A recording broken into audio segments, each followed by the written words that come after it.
iyang istorya sa kausapan.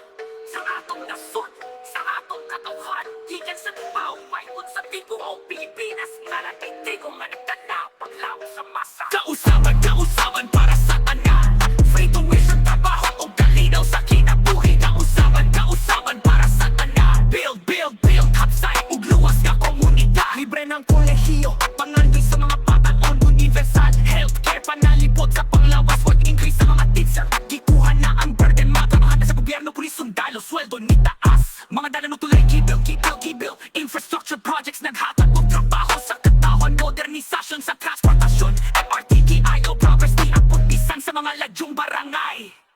Kausaban para sa tanan, free tuition, trabaho o kalinaw sa kinabuhi. Kausaban para sa tanan, build, hapsay ug luwas nga komunidad. Internet kipakus kan dugangan pagani, mapamilya sa ubos, gitagaan og suporta. Mga farmer na dunay libre, irrigation walang bayad. Mga mag-uuman na kabawon, anime lambo, coconut fund, gibalik na sa mga magkukopra. SSS pension increase para sa mga tigulang, maternity leave extension para sa mga inahan, OFW department para sa atong mga bayani. Gikan sa Mindanao pataas sa Luzon, kausaban gipadangat sa matag sulok, Bisaya man o Tagalog, parehas ra ang trato. Ang